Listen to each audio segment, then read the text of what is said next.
स्वामी म्हणतात, बाळा, जिथे कचरा असतो तिथे मी बसत नाही. मला राहायला स्वच्छ आणि निर्मळ जागा लागते. त्यामुळे आजपासून एक नवीन शुद्धीकरण प्रक्रिया सुरू करा. ती म्हणजे माफ करणे.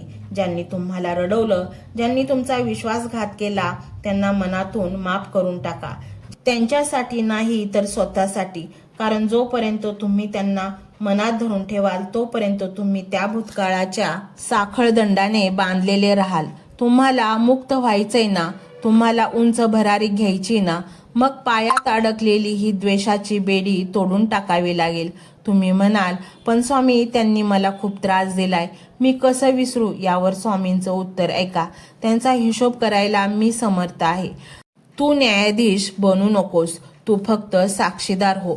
ज्या क्षणी तुम्ही त्या माणसांना मनातून सोडून द्याल त्या क्षणी तुमच्या हृदयाची जागा रिकामी होईल आणि त्या रिकाम्या जागी स्वामींचे पाय स्थिरावतील.